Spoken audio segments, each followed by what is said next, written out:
Muito boa tarde, amados irmãos e amigos que estão conectados através do satélite Amazonas, do satélite Eutelsat 8, nos diferentes países. Hoje, sexta-feira, 20 de fevereiro deste ano 2026. Buscamos no livro do Apocalipse, no capítulo 11, versículo 3, em diante, onde nos diz: E darei poder às minhas duas testemunhas que profetizarão por 1260 dias vestidas de silício. Essas são as duas oliveiras e os dois candeeiros que estão diante do Senhor da terra. Se alguém lhes quiser causar mal, das suas bocas sairá fogo e devorará os seus inimigos. Se alguém lhes quiser causar mal, importa que assim seja morto. Estes homens têm poder para fechar o céu, para que não chova nos dias da sua profecia, e têm poder sobre as águas para convertê-las em sangue e para ferir a terra com toda sorte de pragas quantas vezes quiserem. Os ministérios de Moisés e Elias se repetindo. Podem sentar, queiram ter a bondade. Estes ministérios de Moisés e Elias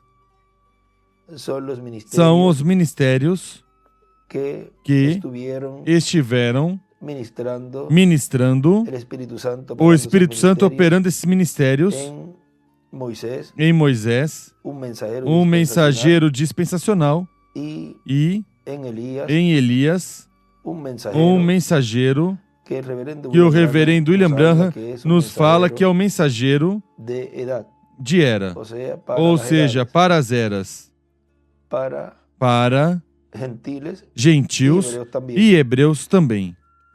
Agora vejam vocês que o ministério de Elias, quando vem neste tempo final, ou seja, é manifestado novamente esse ministério, neste tempo final, em sua quinta manifestação. Esse ministério vem acompanhado por Moisés. É a primeira ocasião em que esse ministério ministra ao lado de um ministério dispensacional, qual é o de Moisés, e ao lado do de Jesus. Ou seja, que Elias vem com esse duplo ministério dispensacional. Agora vejam, na página 57, parágrafo 494 diz: o espírito de Elias, ele escreve aqui, então Elias, fora dessa igreja gentia, somente continuará diretamente para dentro dessa igreja judaica. Essa é a era da pedra angular. Irá diretamente para dentro e chamará Moisés com ele. Aleluia. Vem vocês? E ele, ou seja, esse mensageiro, esse instrumento, o qual tem esse ministério de Elias, e chamará Moisés com ele, e ele pregará a mesma mensagem de Pentecoste aos judeus, os quais rejeitaram o Messias. E ele escreve aí, ano do jubileu, Levítico 25, amém. Vem vocês? Será a mesma mensagem pentecostal que esses judeus pregarão diretamente outra vez a eles. Em cima ele escreve Moisés e Elias, e escreve os gentios, ou a era gentia, também escreve a era judaica igual a dispensação do reino e era da pedra angular. E escreve os grandes milagres.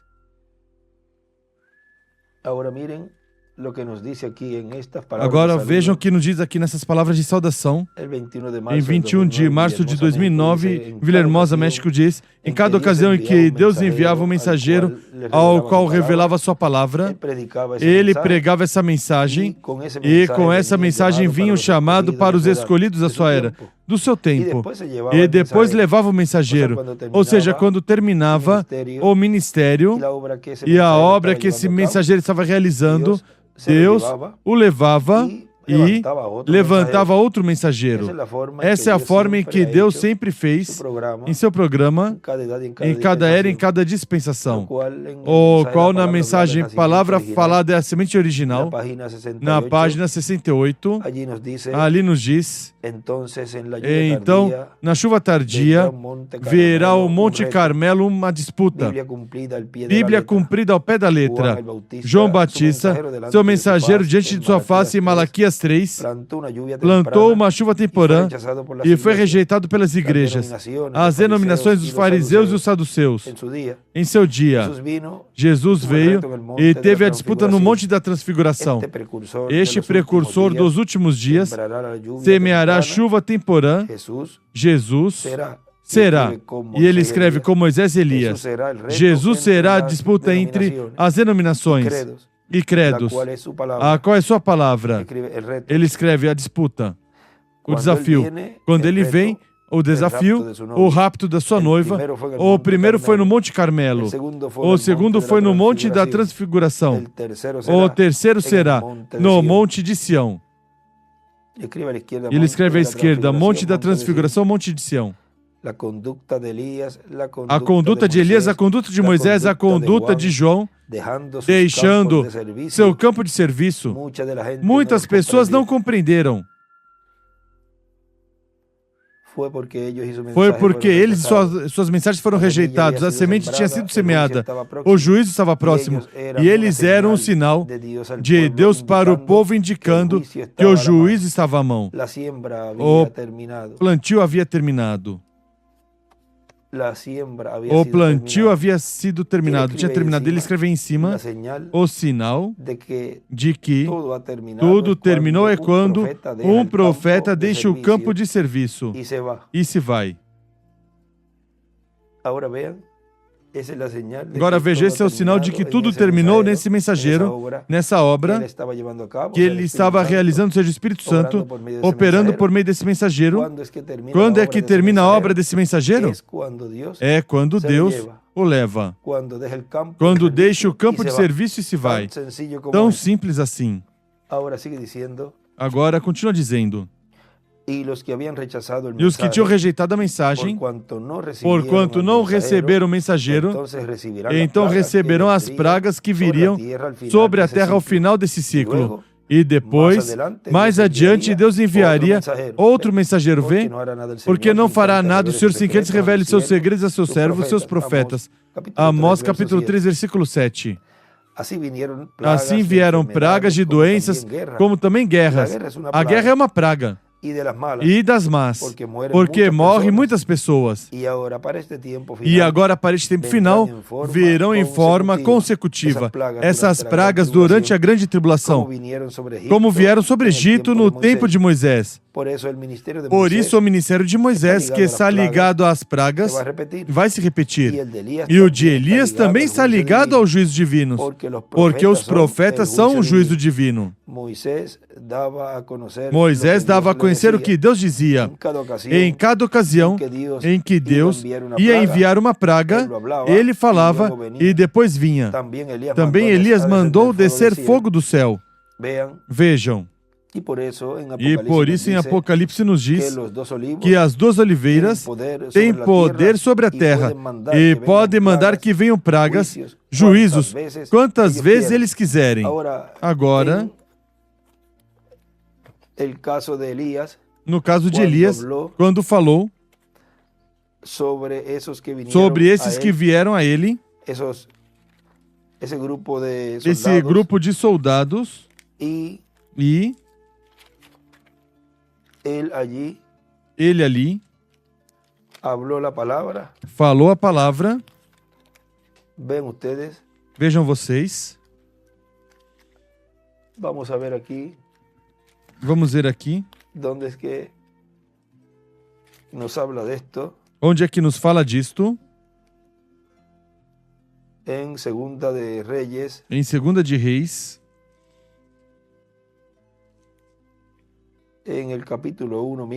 No capítulo 1, vejam aí, vemos esse ministério de Elias.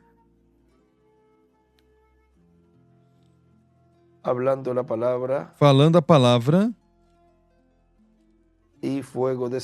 E fogo desceu. Vejam, vamos começar aqui.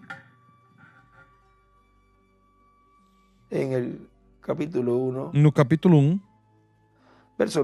Versículo 9 diz: Então o rei lhe enviou um capitão de 50 com os seus 50 homens. Este subiu a ter com Elias, ou seja, onde Elias estava, que estava sentado no cume do monte. Onde estava sentado? No cume do monte. Isso é a era da pedra angular. E ele disse, o capitão, homem de Deus, o rei disse, desce. Elias respondeu ao capitão de 50, se eu sou homem de Deus, desça fogo do céu e consuma a ti e os seus 50. Então desceu fogo do céu e consumiu a ele e os seus 50.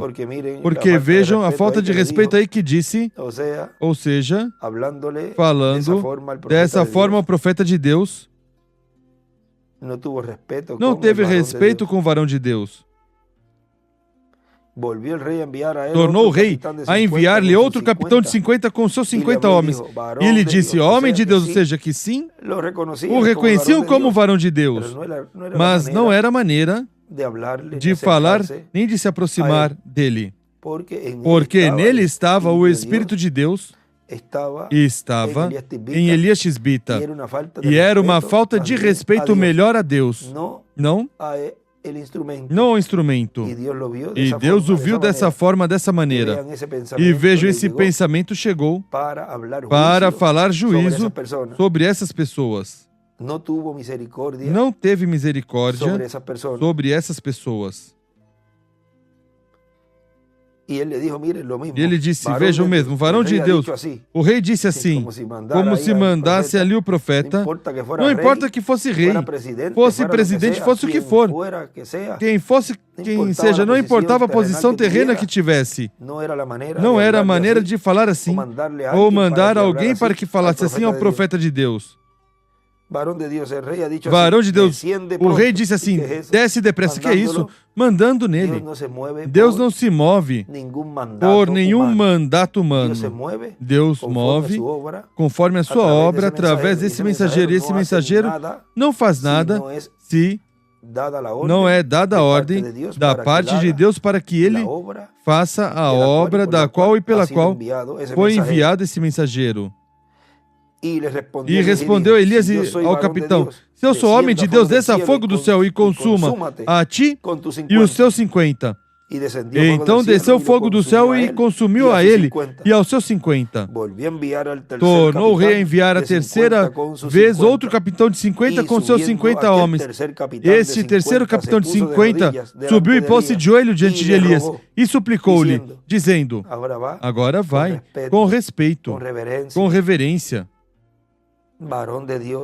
Homem de Deus, seja, peço-te, preciosa aos teus olhos a minha vida, e a vida destes 50 teus servos os colocou à disposição do profeta. E falou do valor da vida, vejam.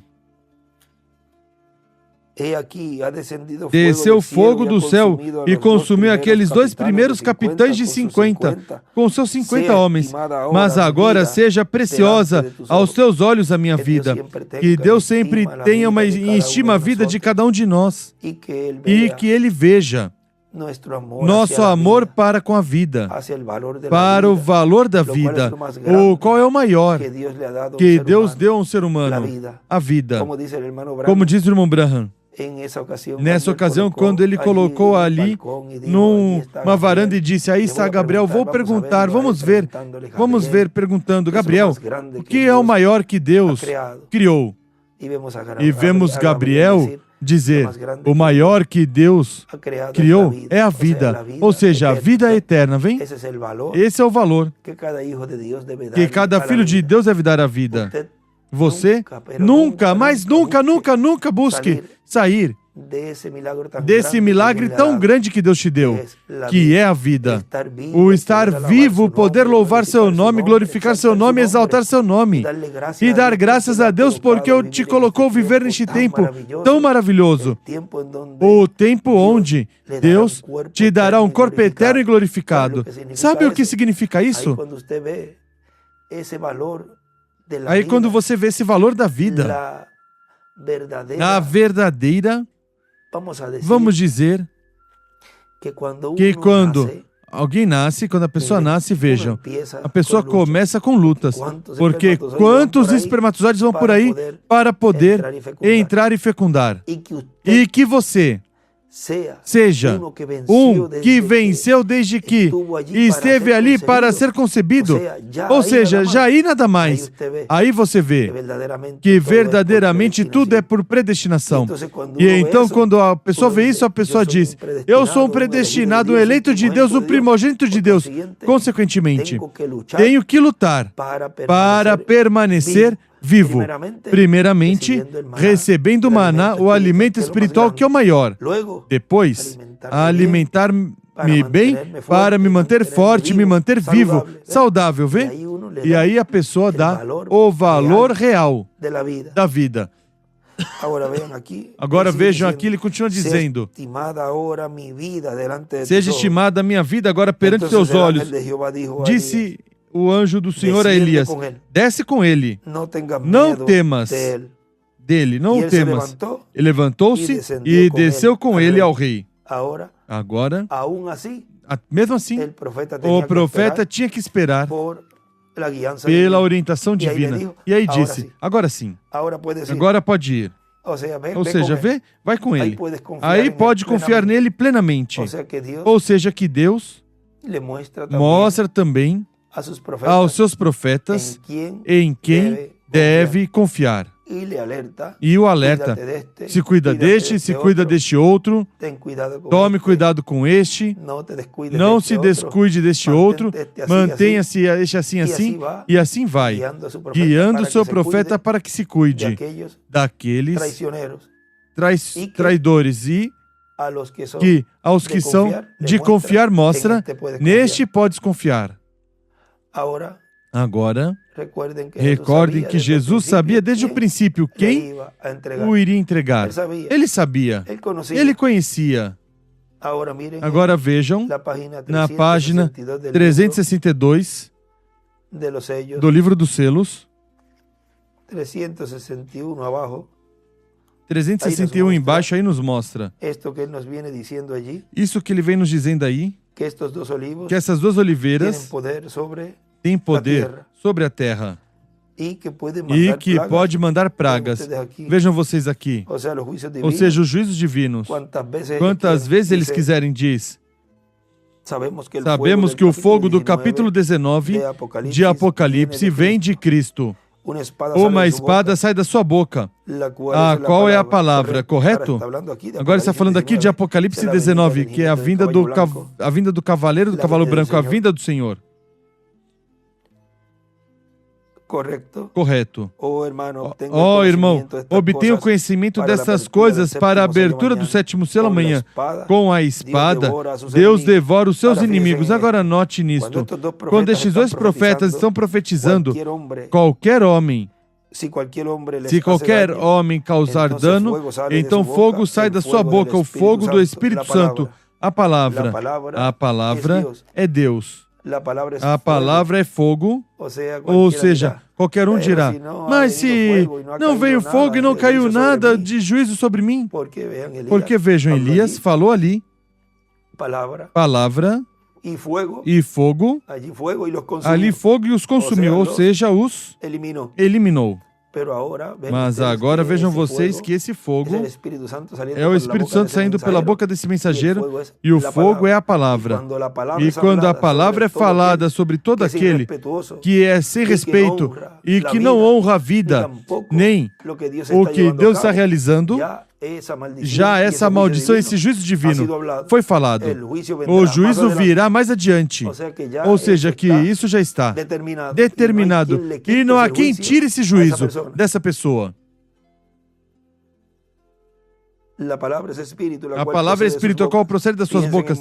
Note Moisés, lá no Egito, estava maltratando os judeus. Faraó não os deixava ir. Então Deus colocou sua palavra na boca de Moisés. Eram os pensamentos de Deus entrando no coração de Moisés. E então ele sai para expressar estes pensamentos, e quando os expressa, vem ser a palavra de Deus. Esticou a mão e disse: sejam as moscas. E de repente apareceram moscas. E então, se alguém lhes causar dano, sai fogo das suas bocas e devora seus inimigos. Aí está. Podem falar o que quiser, e assim acontecerá. Em cima ele escreve: os pensamentos de Deus entram no coração de Moisés e os fala. Vejam que são os pensamentos de quem? De Deus. Não são os pensamentos do humano, do instrumento, mas são os pensamentos de Deus que depois são expressados, falados por meio desse instrumento. Porque a boca, os olhos, as mãos, os pés de Deus são os profetas e são os filhos e filhas de Deus, que realizam a obra correspondente a cada tempo, a que corresponde a cada um deles. E ao mensageiro, pois a que corresponde ao mensageiro. Amém. Se alguém quiser lhes causar dano, importa que assim seja morto. Sim, irmão.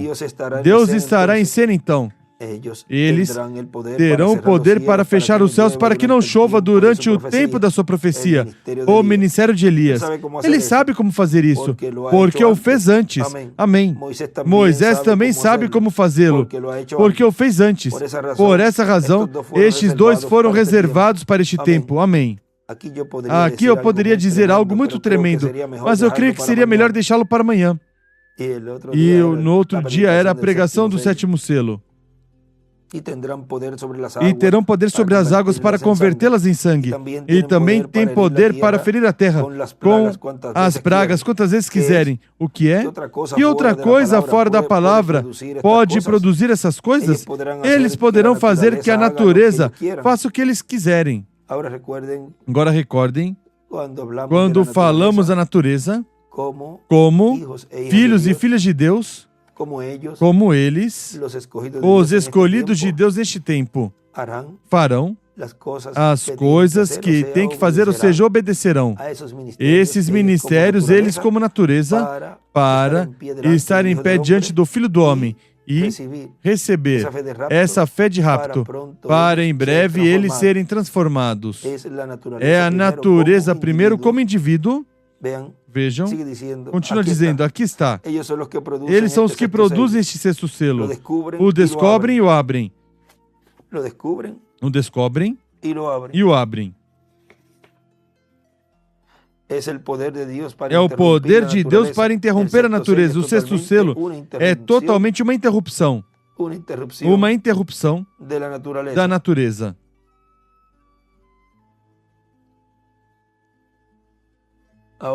Agora vejam.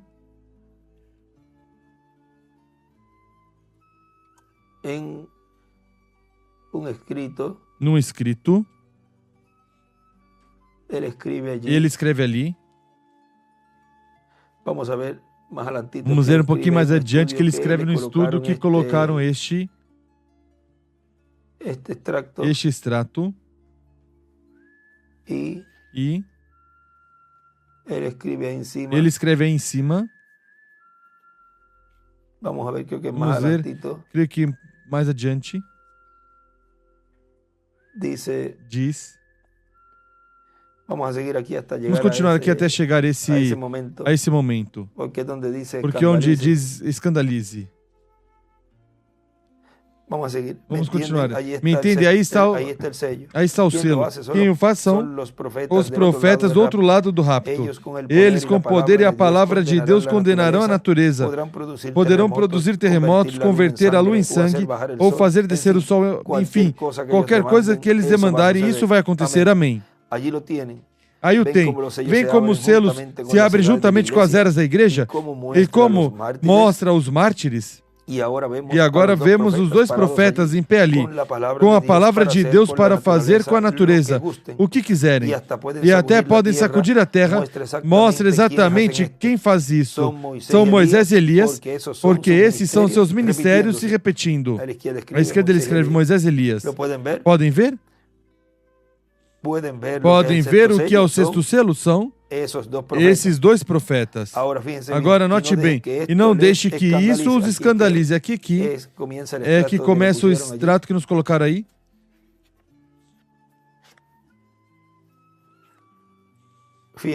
Note, bem, note quem abriu esse selo. Profetas. E abriram. Aí no estudo bíblico, em cima ele escreveu, cumpriram. Quem abriram, ele escreveu, cumpriram. Amém, aí o tem. Oh, irmão. Estamos vivendo no dia da águia. Eles abriram o sexto selo porque tinham o poder para fazê-lo. Amém. Aí está se abrindo o sexto selo. Agora, retrocedendo um pouco, podemos ver que Jesus disse que isso aconteceria. Aí no Antigo Testamento, Ezequiel também disse como seria. E agora, aqui vemos o sexto selo já aberto. Você dirá, isso é algo muito misterioso. Como aconteceu? Aqui está a chave. O segredo foram os profetas, porque assim o diz a Bíblia. Eles podem abrir em qualquer tempo. E aí ele escreveu, tornar realidade, cumprir, concretizar. Em cima aí. Podem fazer o que quiserem com a natureza. E fazem o mesmo que fizeram em seu ministério anterior, porque já sabem como fazê-lo. Amém. Quando eu vi isso, me levantei da cadeira e comecei a dar voltas. Aí desenhei uma estrela de Davi à direita. Comecei a dar voltas no quarto. Pensei, quão agradecido estou, Pai Celestial. Aí está, isso é. Eles abriram esse selo, amém. Note neles.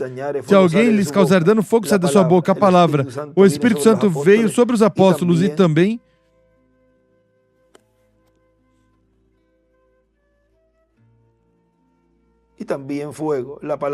fogo, a palavra procedeu de suas bocas. E aqui em Apocalipse capítulo 19, vemos a mesma coisa. E da sua boca sai uma espada afiada. A palavra é Cristo quem vem. E com essa espada aniquila os seus inimigos. Correto? Agora, ele já vem. Note bem. Estes têm poder para fechar os céus, para que não chova durante os dias da sua profecia. Isso sim é colocar uma interrupção na natureza. Agora, por quanto tempo fechou os céus o profeta Elias? 3 anos e meio, exatamente. Agora, quanto tempo dura a última parte da semana 70 de Daniel? 3 anos e meio. O que Moisés fez? Converteu as águas em sangue e fez todos os demais milagres, exatamente como está predito que acontecerá. Sob este sexto selo, e aqui vemos em Apocalipse 11, fazendo essas mesmas coisas, amém.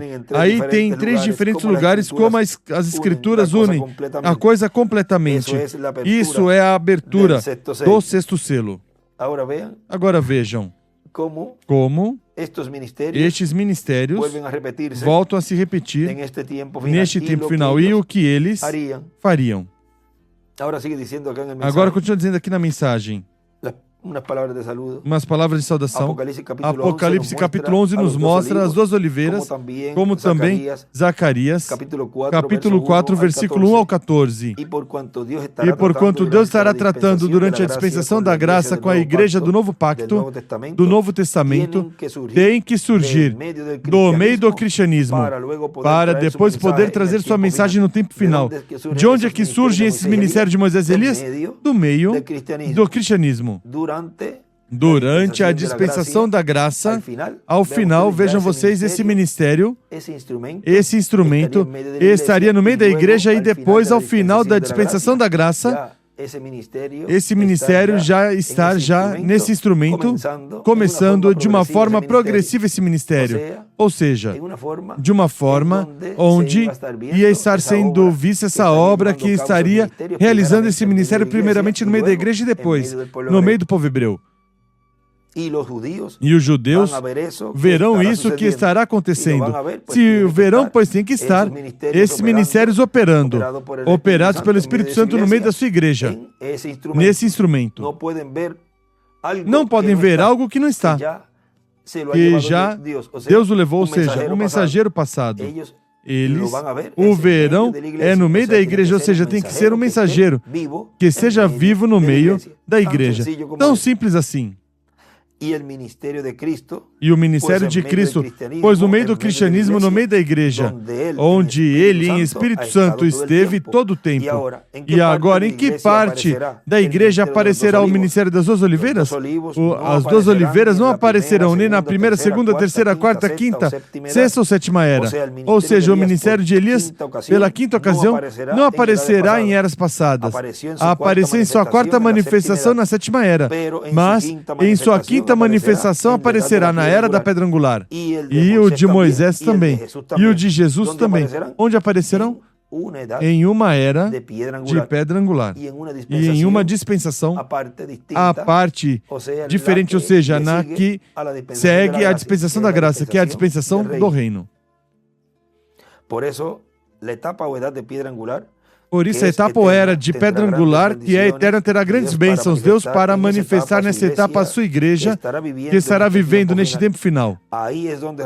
Aí é onde recebemos a fé, a revelação, para ser transformados e levados com Cristo à ceia das bodas do Cordeiro.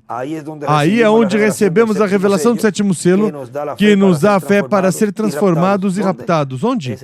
É na era de pedra angular, onde se recebe a fé de rapto, onde ele disse que no cumprimento da visão da carpa, da visão da tenda, aí os trovões estariam emitindo suas vozes e os trovões contêm a fé de rapto. Vem? Agora um pouquinho mais adiante diz, e para a igreja, porquanto aparecerá o Espírito Santo na igreja manifestado, porque esteve todo o tempo na sua igreja, na era da pedra angular, terá a manifestação plena, porque ele disse no livro dos selos, na página 134, que o Espírito Santo se faria o que? Carnes. O que está em nosso meio agora mesmo, diz. Isso é o que ele diz aqui. Agora, nessa manifestação plena do Espírito Santo, ele diz, e nos dará fé, a revelação, para ser transformados e levados com Cristo à ceia das bodas do Cordeiro. Agora vejam, na mensagem Os Atos do Espírito Santo no movimento milenial, aí ele nos deu algo muito importante com relação à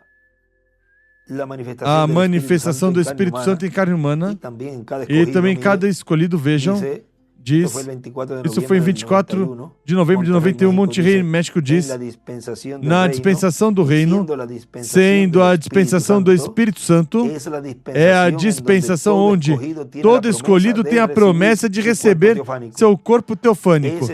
Esse Espírito teofânico, o qual, para a dispensação do reino, tem a promessa de ser manifestado em carne humana em cada escolhido. Onde é que tem a promessa, cada escolhido de Deus, de receber o corpo teofânico? É na dispensação do reino, não na dispensação da graça, onde se estava vivendo nestes tempos passados, digamos, desde o tempo onde ele ainda estava dizendo, estamos na dispensação da graça ainda, a porta da dispensação não se fechou. E falava inúmeras coisas, colocando o povo que ainda estava na dispensação da graça. Portanto, aí ainda não podia se realizar essa promessa. Continua dizendo, o Espírito teofânico de cada escolhido se encarnará, assim como o Espírito Santo se encarnará nessa terceira dispensação. Mas aí vemos algo muito glorioso, porque se o Espírito Santo se encarnaria e estaria nos trazendo todas essas coisas e cumprindo tudo o que foi prometido, então, e estando neste corpo, então cada escolhido de Deus teria também no seu ser, neste corpo, ainda antes de ser transformado, essa teofania. Por isso, na mensagem, quem é este Melquisedeque? Ele nos falou ali de que nós aprendemos das nossas teofanias, ou as nossas teofanias nos ensinam, vem? E a teofania é a palavra. Agora continua dizendo, conforme a promessa divina. Volto a ler a frase de uma vez. O Espírito teofânico de cada escolhido se encarnará, assim como o Espírito Santo se encarnará nessa terceira dispensação, conforme a promessa divina. Sendo a dispensação do Espírito, isso nos dá a promessa de todo Filho de Deus, da encarnação do Espírito teofânico em cada escolhido. Porque assim como o Espírito Santo se encarnaria no meio da igreja, também o Espírito teofânico de cada escolhido se encarnaria em cada escolhido. E é ao redor dessa palavra, desse corpo teofânico, que o escolhido de Deus seria transformado. Vem? Agora, isso é algo tão glorioso que Deus está fazendo neste tempo final. Lá foram distribuídas línguas de fogo, as primícias. Hoje estão sendo dadas línguas de fogo, ou seja, colunas de fogo. Lá foram línguas de fogo, aqui colunas de fogo. Ou seja, são as teofanias, a parte da plenitude de Deus em cada escolhido. E ao redor dessa plenitude é que cada escolhido de Deus é transformado ao redor da palavra. Abraão e Sara foram rejuvenescidos. Agora continua dizendo na mensagem das palavras de saudação, mais adiante diz, e agora porquanto na carpa catedral gigante que o reverendo William Branham viu, estará se pregando, e se estará pregando, pois tem que ter um pregador. Estará sendo feito o chamamento ao altar e estará também orando pelos doentes e milagres ocorrendo. Tudo isso será para os ministérios de Moisés e Elias, tão simples assim. Por isso vamos estar esperando que o Espírito Santo opere esses ministérios no cumprimento da visão da carpa. Agora, se ele disse que vamos estar esperando que esses ministérios sejam operados pelo Espírito Santo no cumprimento da visão da carpa, é porque esses ministérios não estavam sendo operados pelo Espírito Santo e nenhum mensageiro. E ele está alertando o povo que viria isso mais adiante. Inclusive, em algumas mensagens ele dizia, teremos a visita dos ministérios de Moisés e Elias no cumprimento da visão da carpa, da visão da tenda. E se teremos a visita desses ministérios, Deus opera os ministérios sempre por meio de um véu de carne. Bem simples que é tudo. Mas quando o véu é colocado diante de uma pessoa, não há forma, nem que queira, nem sequer quando alguém diz isso é branco, eles vêm de outra cor, mesmo sendo branco, vem? Porque estão velados e não podem vê-lo. Somente os escolhidos de Deus verão que é branco. E branco, recordem, é o cavaleiro do cavalo branco de Apocalipse 19. Continua dizendo, portanto, o Espírito Santo com esse ministério de Moisés, de Elias e de Jesus é o convidado principal para e no cumprimento da visão da carpa. Aqui também nos fala desse convite. Em outras mensagens que diz, e teremos de visita esses ministérios. Ou seja, esse seria o convidado de honra. O Espírito Santo, o qual estaria operando os ministérios de Jesus, de Moisés e de Elias. É o convidado principal para e no cumprimento da visão da carpa, da visão da tenda. Sem ele, não teria nenhum significado uma carpa catedral gigante. Por isso, tudo gira ao redor desse mensageiro, desse instrumento. Como girou tudo na primeira vinda do Senhor, tudo girou ao redor da primeira vinda do Senhor, no cumprimento da primeira vinda do Messias, e no cumprimento da visão da carpa, da visão da tenda, que é o cumprimento da vinda do Filho do Homem com seus anjos, tudo gira ao redor desse instrumento. Todos os demais não podem dizer, não, mas se por mim, isso não teria sido feito, não, se por mim, isso não teria sido feito dessa outra forma. O único, principal, e que dá o significado ao cumprimento da visão da carpa é a vinda do Espírito Santo operando esse ministério de Moisés, de Elias e de Jesus. Tão simples assim. E agora sabemos que tem que ser no território onde estiver se cumprindo a etapa vigente do tempo final. Portanto, não pode ser nos territórios onde já se cumpriram as eras. Tem que ser em outro território onde estiver se cumprindo a era da pedra angular. Portanto, os desse território poderão dizer: essa bênção é nossa. Vamos trabalhar para que se torne realidade a visão da carpa, porque nos corresponde, para que a glória de Deus seja manifestada, para que Cristo, o ministério de Cristo, esteja manifestado, e o de Elias e o de Moisés, e possamos ver a glória de Deus manifestada em toda a sua plenitude. Agora, para quê? Se trabalha para que essa visão da carpa seja realizada e se cumpra. Vejam, diz, é para que o ministério de Cristo seja manifestado e esteja manifestado, e o de Elias e o de Moisés. Para isso é que se trabalha e se dá aporte, se ora, dá aporte e tudo para terminar os trabalhos que estão se realizando e também para manter este lugar da grande carpa catedral em todos os aspectos bem, que nunca falte nada.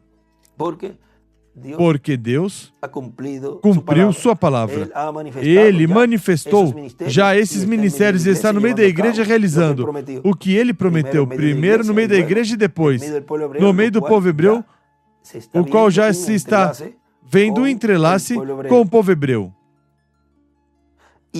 E até os judeus verão essa manifestação gloriosa de Deus em sua igreja no cumprimento da visão da carpa. E o que eles vão dizer?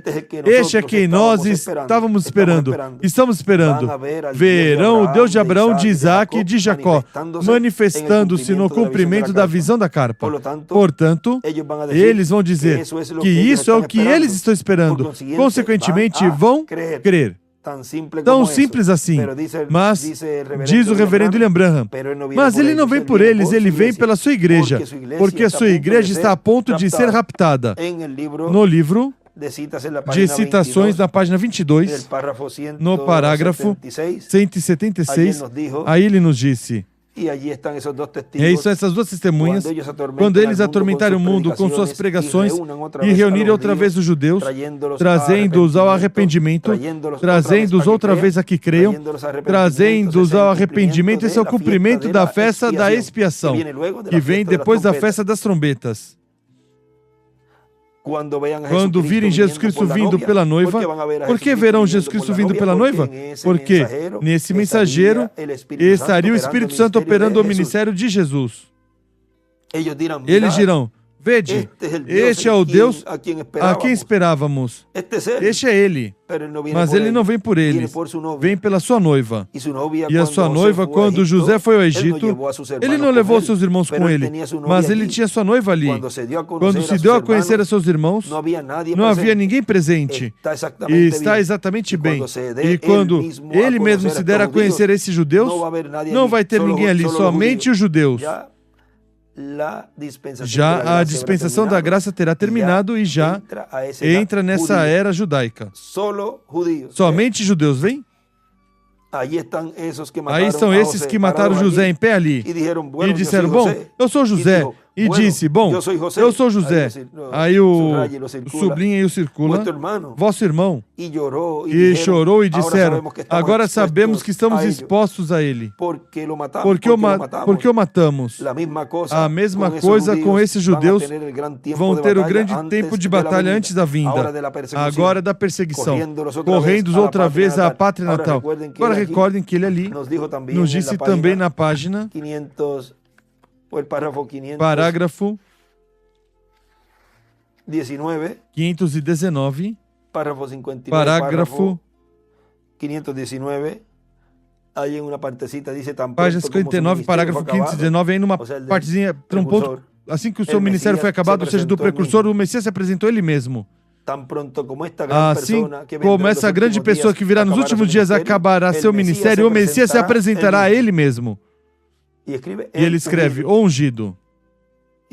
Também escreve: quando termina seu ministério, o Messias aparece. Se apresentará a ele mesmo.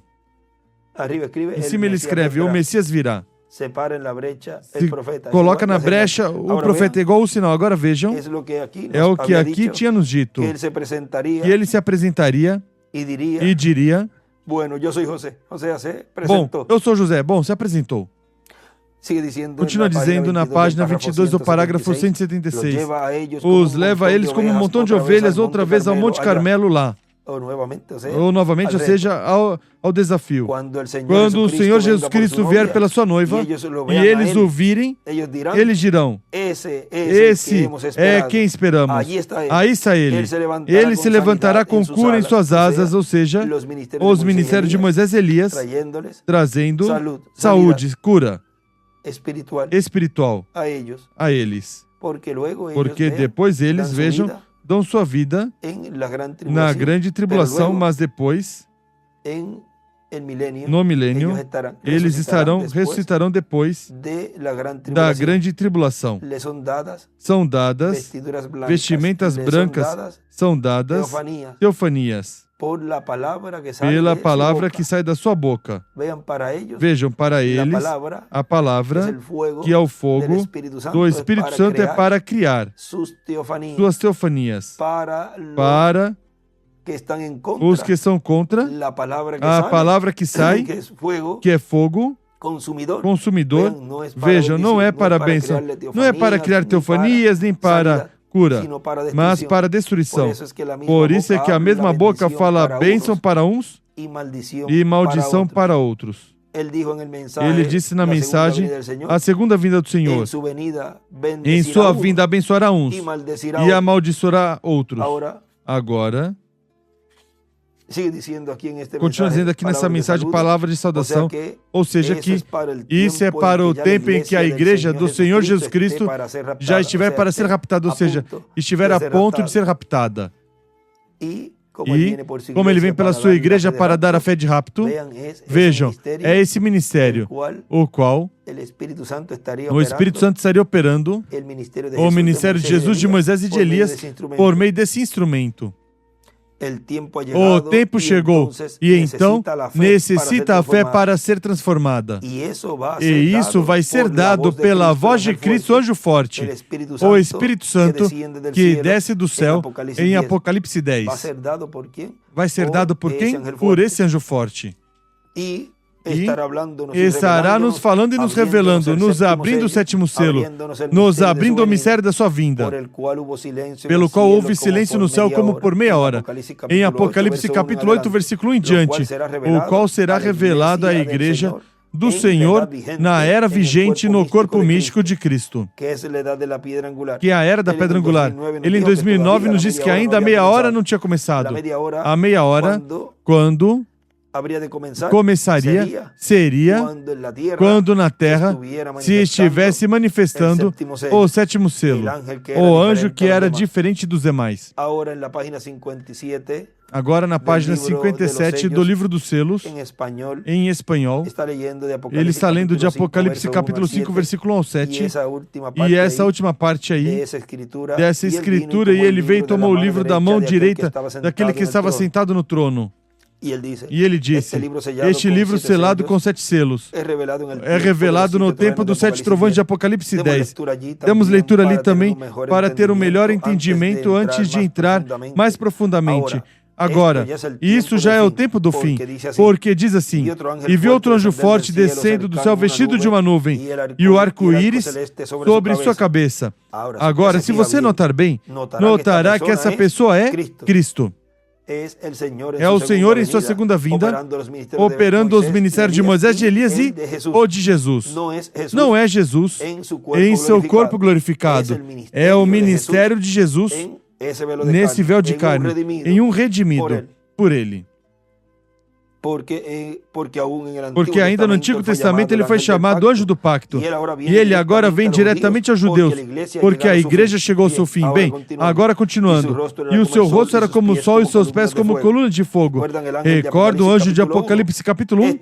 Este é o mesmo. É o mesmo anjo. Um anjo é o mensageiro. E ele é o mensageiro a Israel. Esse anjo é o Espírito Santo. O que esteve de era em era, manifestado em cada mensageiro na porção correspondente. E no fim do tempo ele disse que esse Espírito Santo se encarnaria. Vê você? A igreja está a ponto de ser raptada. Ele vem pela sua igreja.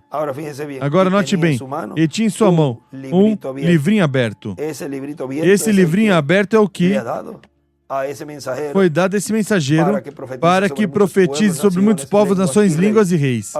Agora continua dizendo, portanto, essa será a maior revelação que a igreja do Senhor Jesus Cristo terá no último dia, na etapa da Era da Pedra Angular. Não há outra etapa onde possa ser aberto esse mistério. Não há outra etapa da igreja que esteja existindo atualmente. Essas outras etapas já terminaram o seu tempo e agora somente resta a etapa da Era da Pedra Angular. E, consequentemente, é aí onde será entendível todo esse mistério do sétimo selo, todo esse mistério da vinda do Senhor à sua igreja, o qual nos dará fé para ser transformados e levados com Cristo à ceia das bodas do Cordeiro. Agora vimos como tudo está sendo entendível. Tudo está sendo dado a conhecer neste ensinamento sob carpa, sob tenda. Vimos nos ministérios de Moisés e Elias se repetindo. Foi para mim uma bênção e um privilégio muito grande poder, nessa ocasião, dar a conhecer sob este tema os mistérios de Moisés e Elias se repetindo, tudo correspondente a esses ministérios, nessas porções, e ver que Deus está cumprindo sua palavra ao pé da letra. Que Deus os abençoe e os guarde e continuem passando uma tarde feliz, cheia das bênçãos de Deus. Deixamos conosco, novamente, o missionário internacional Miguel Bermudes Marim.